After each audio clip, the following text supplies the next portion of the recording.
So a little bit about me. I wanted to kind of just give you an overview of myself, and I've been in business for well, it's actually 17 plus years, and I kind of cut my teeth in marketing and advertising, both in-house businesses and also within agencies. And I kind of proceeded to take on more and more challenging roles, eventually up to CEO of a London marketing agency. And then I started my own ad tech business, and I raised twice for my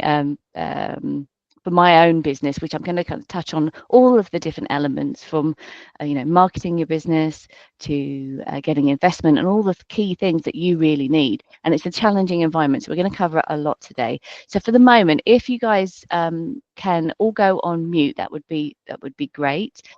Any problems, feel free to help each other in the chat as well. So in the next 60 minutes, we're going to dive into how do you validate your business idea, and then I'm going to give you a blueprint to build your MVP and effectively launch or develop a launch strategy, and then to discover if you are suitable for investor funding, and that's something that you're interested in. What do you need to do to take those next steps? So this is a little bit about my journey. I've always been an entrepreneur at heart. And as I mentioned, I've been in agencies and brands. And then when I became CEO of the London digital marketing agency, I turned it around, brought it to its highest revenue and clients that we'd ever had. And then unfortunately, overnight, COVID hit. And as we were in the travel sector, we lost 70% of our business overnight. So in that incredibly stressful environment, I decided and made it my mission not to make any redundancies, and also to grow our revenue back outside of the travel sector, and which I managed to do within the 12 months. It was at that point where I was working 17-hour days under an enormous amount of stress and pressure that I kind of got to the point where I thought, well, why am I doing this for somebody else's business? I should be focusing on putting all this time and energy into my own vision.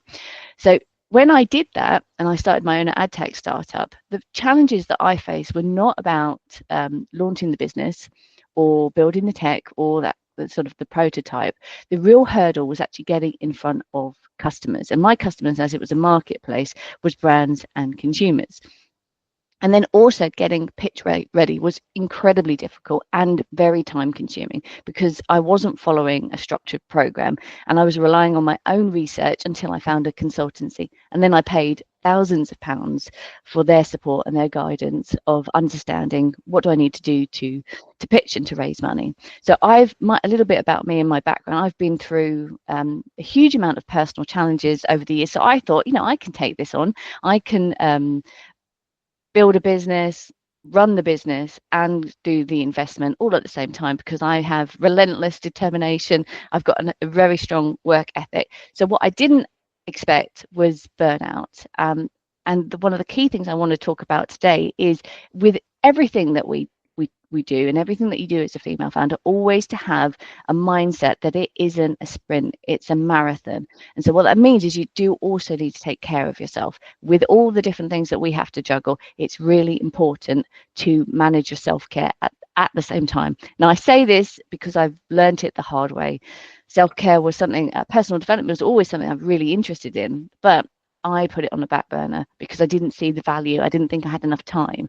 And at the end of the day, you have to make time. Otherwise, you're not going to be able to hit the ground running and scale your business. And then as a side to that, everything that you do going forward now, I'd like you to think about maximizing every single opportunity and make sure that you use one thing in 3 ways. And I'll chat on that in a little bit later. But us as women, we have a unique starting point in business. We face unique challenges, especially when seeking for funding or going into those sort of investment circles and board meetings, because there is an unconscious gender bias. So 73% of the questions that women are asked are all around risk and potential losses. Now, women are 2 times more likely to be asked about risk, and female founders receive only 2% of the funding from VCs, despite owning 40% of businesses. So it's an incredibly challenging environment. So this masterclass will give you the ingredients that you need to market test your business and create a unique advantage. So I want to kind of take it back to market validation. So it's really important at every stage to always be referring back to, is there a really painful problem that I am looking to solve? And how I like to think of it is, we don't really want to be creating a vitamin to the problem, like a supplement to the problem. We want to be creating a pain reliever. So we really want to be honing in on a real significant painful problem, and then you create the solution or the pain reliever to that solution, to that problem. And as part of that, you need to do a lot of research, understand who are your early adopters, who is your target market, what are they experiencing, and then you test your assumptions, and then you go back and forth through this loop of refining the solution, checking the painful problem, doing the research and validating. And through that process, you uncover a lot of data, and it helps you to fine tune your approach. So it's not about creating the demand, it's about identifying it. So Chanel doesn't create demand for luxury, it satisfies it. So contrary to popular belief, a saturated market is actually a good thing. So obviously, if you're coming in with a business idea that's actually a disruptor, don't take this as the only avenue. But I wanted to put this here because lots of people think, oh, is it too crowded already for me to start? And no, it's not. As long as you have an amazing idea and you have a very tight angle and approach. So ultimately, you're working in a proven market. The market obviously needs multiple solutions to one problem, and you don't need to be the first. You just need to be the best for your target audience. So as part of this is where we can look into defining your customer needs and looking for opportunities and gaps within that much broader market. And as part of that, you then need to learn how to articulate your product and how it solves their specific problems. And what we're going to touch on today is how to create that MVP and get a very basic version of your service or your product so that you can fine tune and then expand and launch it. So starting off, how to test your business idea with a really small budget. So this is something that I've tried and tested many, many times over the years, and it's how you interpret this process. But essentially, it's very simple, very straightforward. You create, whether it's a landing page or you have something to hone and capture all of your potential users. You run ads, Facebook ads, Instagram, and you analyze how much interest there is, how many people sign up for this deal, how many people sign up to the wait list. What you're doing there is many different things. You're kind of validating that you've got the right problem, that you're articulating it and it correctly, you're targeting it, you're honing in on it, and then you can also find out how much does it cost to get in front of your target audience, and then what are is it tumbleweed? Is nobody interested? Have you touched on the right the pains? Have you articulated the right solution in the way that your target audience needs to hear it? So this really simple approach can be scaled up to an MVP approach, or it could be scaled down to just a simple landing page saying, I'm building this. Are you interested? Sign up for the wait list. So having a good product or a service alone is not enough to succeed in business. It's really important to include all of the data and the understanding around your market fit and the timing, the marketing, your financial resources. How much does it cost? How much margin have you got? What's your competitive advantage? And why are you perfect for this? And what does your team provide? That's if you have a team. So ultimately, in all these different scenarios, from a small lifestyle business to a small business to a large business and all across the scale, what's really important is to have a solid business. And so the core dependencies of having a solid business, other than the actual product and the service itself, is really the initial launch strategy and the validation of your MVP. Your go-to-market strategy that you've tested and that you validated works, and refining the solution based on actual feedback. So it's quite amazing how you have lots of businesses start and try and hit the ground running, but they haven't even spoken to their target audience. So this is about really honing in on and speaking with your target audience, your potential customers, and ultimately your customers as you go through that entire journey. And then obviously the financial planning and the forecast and the business model. So all of this can be translated into needing an MVP. So how do you develop an MVP? But firstly, what is an MVP? So an MVP is a minimal viable product. It is the simplest version of your service, of your product, and whatever your business is, it's the very simplest, smallest thing that will allow you to test with real users. And the purpose of that really is to validate your assumptions and then gather feedback with as minimal investment as possible. And a lot of people, they think that the MVP needs to be perfect, but it really doesn't need to be perfect. If it's perfect, you've waited far too long. You need to launch quick, iterate, change, and adapt, because you have all of these assumptions in every founder does. We all, when we come up with something creative and a solution, we think we know the answers. But we have to test, we have to get in front of the people that are going to ultimately be using it, and as many as possible. So the purpose of building an MVP is to test with minimal risk, to get early feedback, to identify that there is market demand. And if at this point you find that there's not, that's where you can change. You can see, are you looking at it a different way? Do you need to come in at a different angle? And then refining your product or your services direction. And ultimately, all of those things enable you to attract investors and then use that as proof points and data. So just a visual illustration of what an MVP would be. So say you're wanting to bake and have a wedding cake business. An MVP would be a cupcake. Testing it, speaking to people. It's the most simplest version that you can iterate and adapt to get the ingredients right, to get the target audience right. And then the next might be a cake, and then the next might be the actual full version of a wedding cake.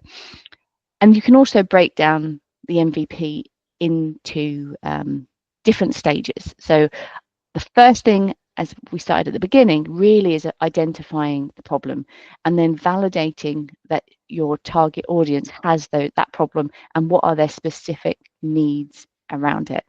And once you've done that, you can then define your core features of what your service might be, what your product might be, and then choose an MVP that will answer and enable you to test and then validate that. So there are many different ways in which you can have an MVP. It doesn't need to be an app. It doesn't need to be a landing page. It doesn't need to be something that's digital. It can also be a service. An MVP can be applied, and this approach can be applied to all types of business. So, what could it look like? It could be very tiny. MVP could be as simple as a wireframe if you are doing a tech product.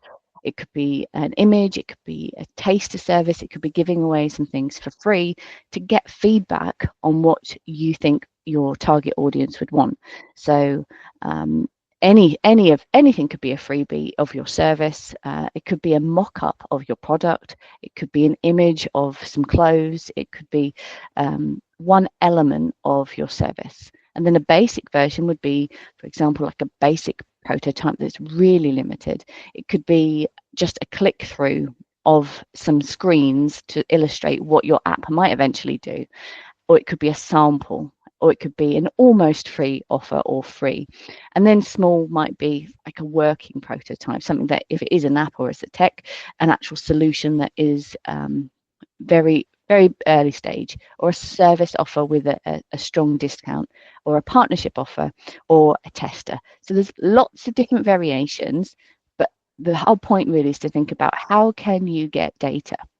And then there's lots of different types of businesses, and I know that from all the women that I speak with, they have a complete variety of different products. So I wanted to just call out some physical and actual physical goods, digital products, and then services, just to highlight some of the things that you could do for trying to get feedback.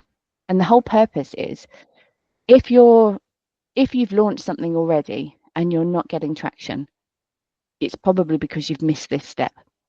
And the whole point is you need to see how can you first target your customer, How can you get in front of them? How much does it cost to get in front of them? And then really, what are their pains? What do they need to solve? And what can you do to solve that, and present it to them in a way that turns into a sale for you? So I wanted to cover off some of the tools that I've used and that I would recommend. Obviously, it really depends on the business type that you've got, but just to call some of these ones out, in Figma, that is a whole variety of things that you can use. It's essentially a design package, and you can create a prototype, you can create wireframes, or you can do images. Bubble, there's plenty of other sort of no-code solutions. If you are creating an app or a website and you want to create something really quick that you can switch on and off, or you can pivot, or that you start an MVP and it enables you to scale, Bubble is also a really good solution for that. We've got Canva, different social media ads, literally to a landing page on WordPress. These are some of the tools that you can use to, say, for example, even if it is a service business, you can build an email list. So you might want to have a landing page and put a social media ad.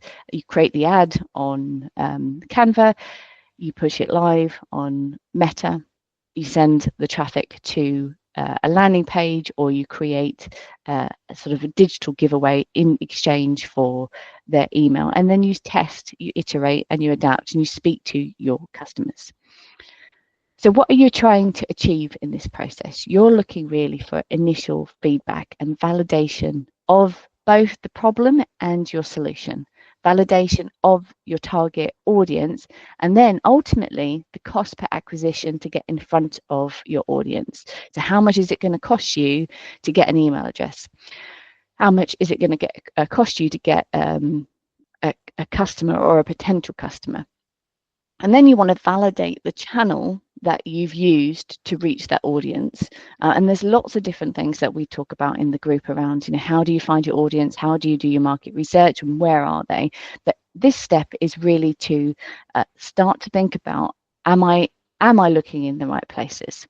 And then initial interest, and ideally you start nurturing a group of potential customers. And what that gives you is the metrics that you can use when you're looking to get investment. So how do you find your first potential customers? Now, I'm going to take you through a process that I've used many times and I really love. And I like to think about it as building a niche panel. So instead of thinking sales already, instead of thinking I want to get my first 1,000 customers, I think about, I want to build a niche panel of 300 people that are really proactively interested in my niche, in my topic.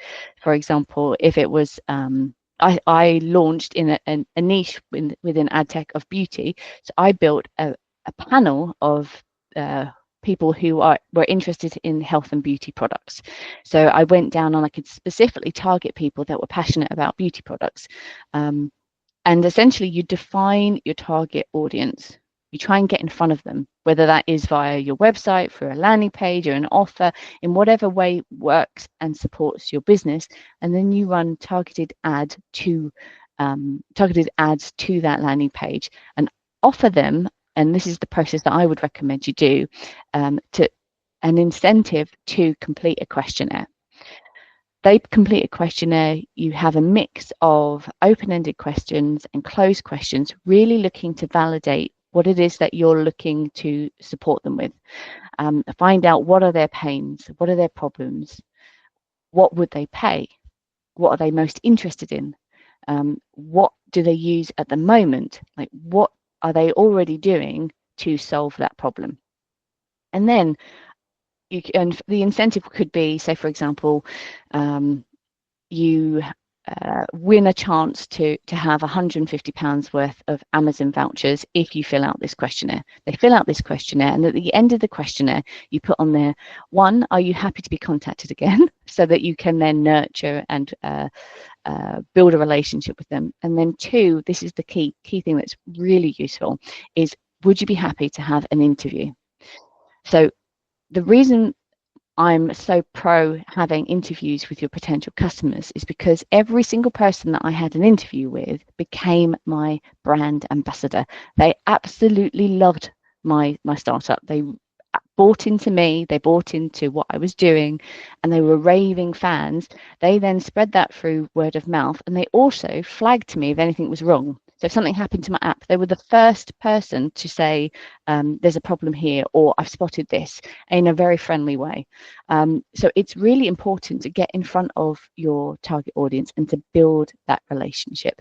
And then obviously you follow up, and you can tell them about your journey. You can loop them into, and then they can become your first customers. So it's a whole process that starts with building that panel of niche, passionate people around your area. And really, this has come from the kind of the adoption. If you're thinking about early adoption and how do you capture market scale, you start with the people that are really interested and they're innovative and they embrace new things. Then you work to the early adopters and you get them you fine tune your product in that space where they communicate really well, and they're really passionate about your area. And then that's where you can push out and try and scale to a broader audience. First start niche, and then you can scale. And it's really important to try and get that feedback, try and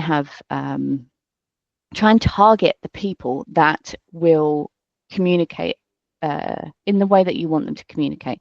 So when you're doing your questionnaire and you're asking all the questions, you'll go through and you'll screen those answers, and you won't invite everybody to be interviewed. You'll look specifically for who do you think looks like your most passionate brand ambassador for your business or your service or product. And ultimately, there's a few different markers that you'll look for. But if somebody just answers a question with one word, that's not somebody that you would really want to start engaging with. You want somebody that's highly passionate, that given the opportunity, they would write you an essay. So ultimately, you're looking for people that will communicate really well, that are very passionate, and then you cherry pick those people and you try and build a further relationship specifically with a smaller group of people. So if you're preparing for investment, or you think that you're going to go and try and get investment later on, this is why it's so important to get this type of data upfront. So when you're going through the investment journey, you need a lot of supporting data. So in this sort of pre-MVP stage, this is where you can use surveys or interviews that are showing the customer's pain points. You can show your wait lists where you've got people saying, I'm interested in what you're building. You can get customer quotes validating, or potential customer quotes validating the problem, or you can look at your competitors and try and find some gaps in the market and where do you fit that's really unique. And ultimately, as you're going, if you're looking to get investment, to build a team with relevant experience or expertise. The next stage is when you've got your sort of MVP and you're looking for early traction. So what are the metrics that you need to validate your assumptions and also to support and get support your case to get investment. So it could be user engagement if it's an app, so daily or weekly or monthly active users and retention rates. It could be customer feedback, testimonials, conversion rates. It could be early revenue. Essentially, what you're trying to do is you need to think about your unique business. What are the metrics that will show to an investor that it's working and that you're building traction? And then you go after that and you gather that information, you gather that data. Obviously, as you scale and post MVP and in the growth stage, investors have a much higher requirement for data.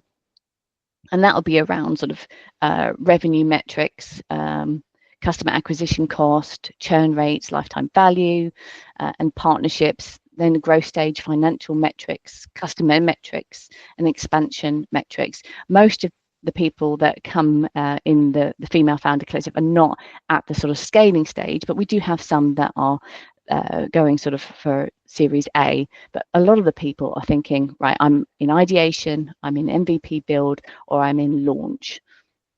But I just wanted to cover that.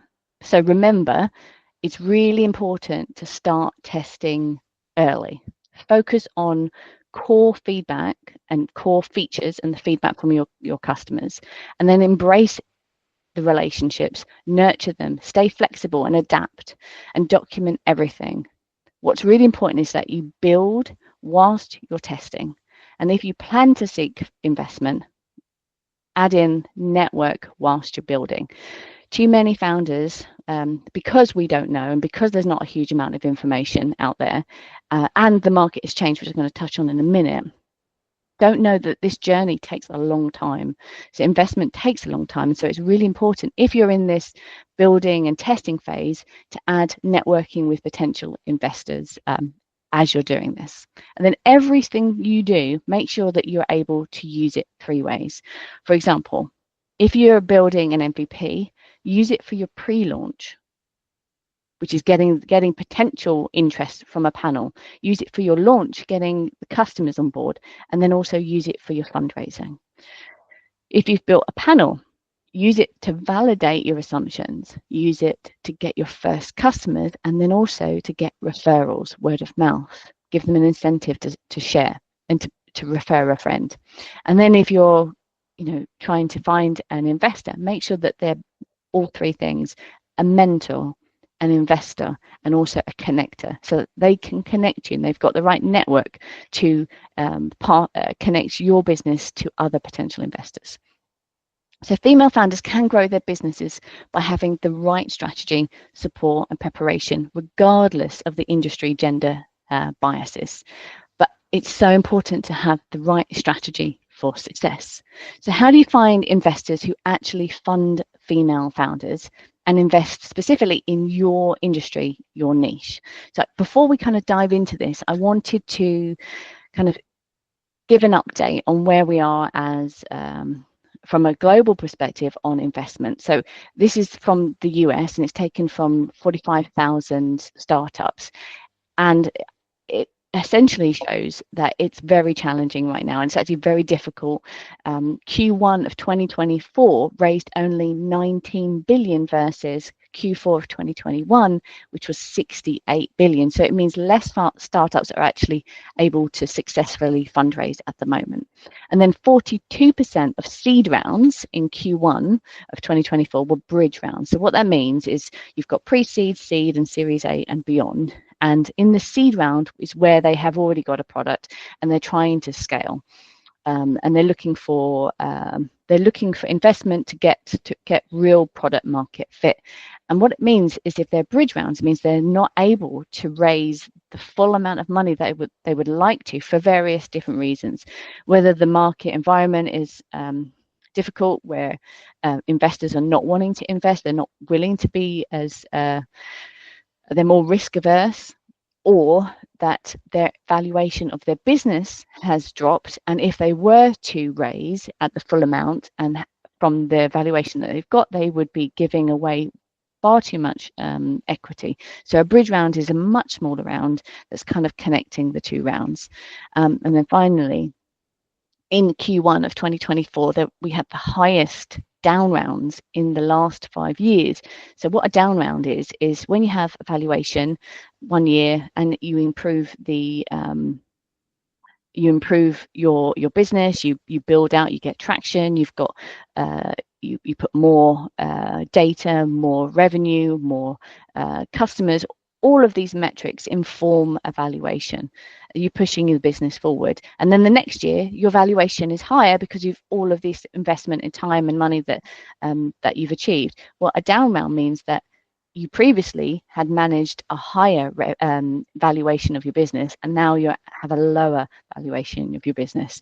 So all in all, that just means that we're in a very different market than it has been, and so now it's also very difficult. Then you add to that, unfortunately this is a bit of a negative story, but there is a good point to come.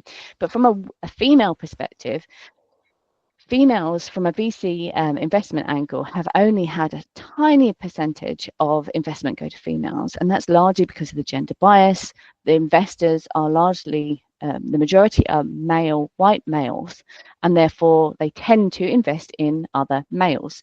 So from a female perspective, in 2023 we were actually down year on year. So again, it's really important to have the right strategy now based upon the environment that we're in and the knowledge that we have. So startup investment market is struggling as a whole, and so it's really important to educate, inform yourself, and take the best strategy.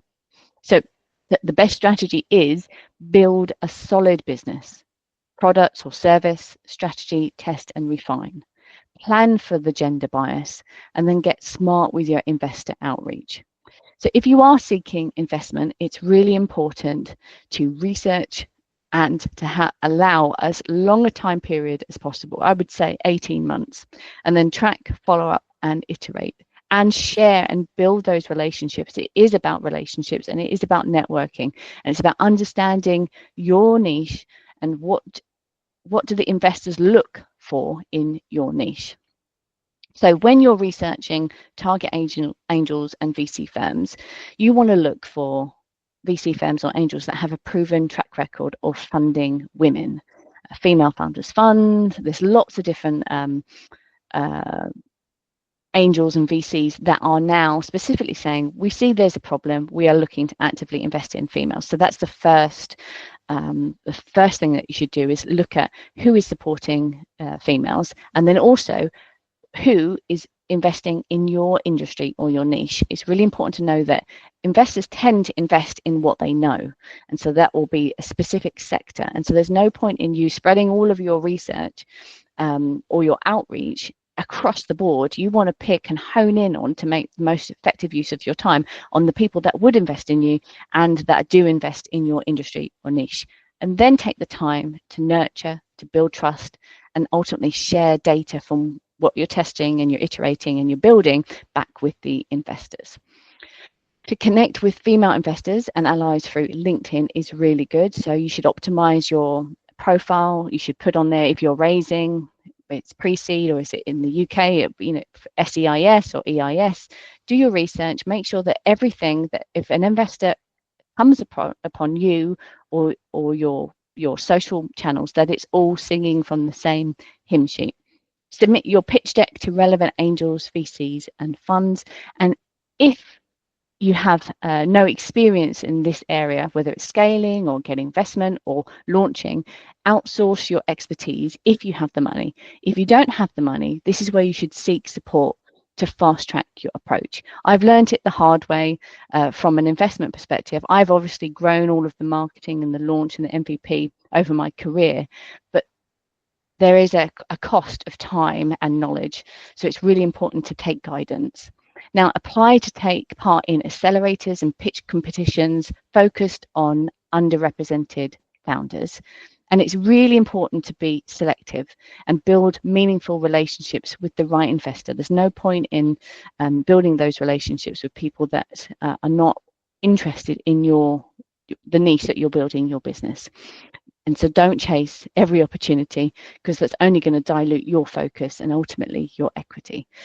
So how do you build investor relationships and turn prevention-focused questions into growth opportunities? So investors often scrutinize women more harshly, unfortunately. So this is why I've gone so heavy on building that data. Ultimately, you want to get as much data as possible so that you can back up all of your claims and you've validated your assumptions. So wherever possible, use data. So based on current traction and the market trends, we project 3 times growth in the next 12 months, or we've achieved X in Y months, and our plan is to scale, and it includes this market, and it's supported by this partnership with X and Y. So we're also often asked about risks and potential failures, while men are asked about opportunities and growth. So it's important when you're having those conversations with investors to think about, how can you turn it into a growth answer? How can you reframe the question in a way that will give you a better outcome? So there's a lot of data that's come out recently that says, obviously, that women are asked about risk and failures, whilst men are asked about opportunities and growth. And the reason why that's important is because in these scenarios, which there have been discussions about opportunities and growth, you have a far more likelihood of being successful in closing that investor, but also you have a far greater ability to raise more money out of that. So unfortunately, there's two things that are negative with answering just a risk and potential failure question with a straight answer. It's they're less likely to invest in you, and if they do invest in you, they're likely to give you less money. So if asked, what if this doesn't work, you can respond with this is how we've mitigated these risks, and then here are the upsides we're focused on. And again, you're then changing the conversation onto more opportunity and growth conversation. So we're often also asked about our qualifications or why us. And so confidently highlight your relevant experience, even if it's non-traditional. So customer insights, anything can be transferable. Problem solving. So my experience in Y has given me unique insights into this sector, which is why we've already achieved A and B. So again, this is why it's important to have data and be able to pull that into some of your answers. So let me ask you a question. What would it mean for you to have a proven, irresistible business solution or offer, a proven market strategy, and a business that grows without you going into burnout? So if you follow my Female Founders framework, you can maximize your chances of growing your business with minimal room for error.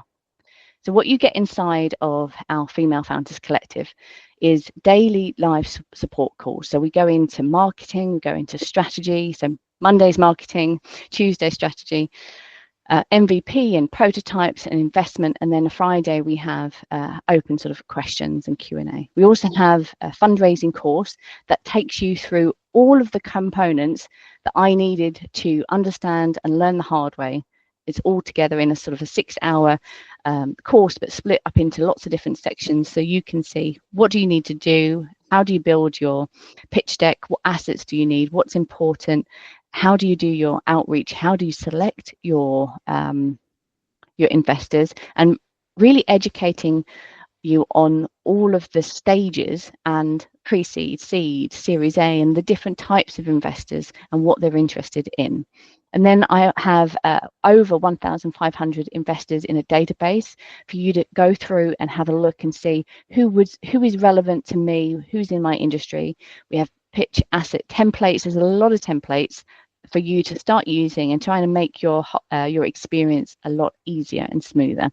And also one-to-one coaching calls with me and a personal pitch deck review. So if you're brand new to business and you're in the very early stages, don't worry, because this program essentially is designed to take you from idea to a well-funded and thriving business. And it's through that process of refining your strategy, connecting with other female founders who are already going through the same journey as you, because it can be really isolating. Finding your product market fit, building a solid MVP, your go-to-market strategy, and getting all of your questions answered live. And then obviously we have an easy to follow course and lots of customizable templates and worksheets and tools. And for anybody who's obviously been on today's webinar, you get some free bonuses if you join. So if you join after watching this webinar, you have 2 one-to-one calls with me, and you also have a personalized pitch deck review. And then as a special bonus, for anybody who joins before tomorrow at 12 p.m, you also get a Crunchbase session. So we can pick out your competitors and have a look. What information do we have on them? How much did they raise? What are their valuation?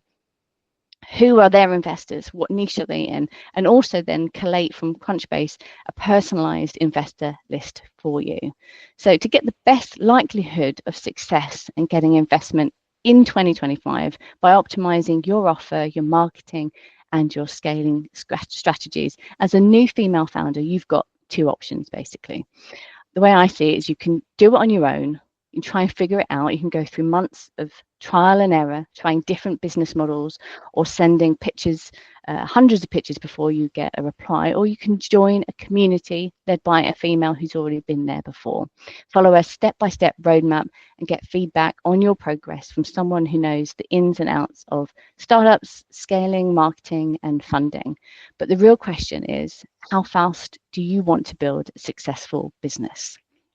So if you're ready to build or to launch or grow your business or find the right investors and you're looking for that next level of support, please join today. I will share in a minute. I'm going to go back to questions in a minute and I'll share the link in for my Female Founders Collective group.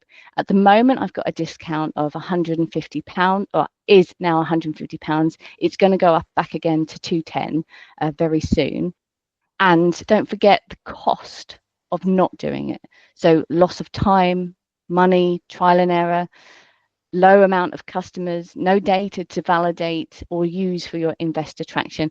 And for me, it cost me thousands of pounds going out to get support for my pitch, for understanding the market and learning what I basically have learned. Typically, just to give you a bit of an idea of what it is that we do in the group, it's a lot of support where, for example, today's session was on an MVP canvas, which essentially looks at putting on a page the early adoption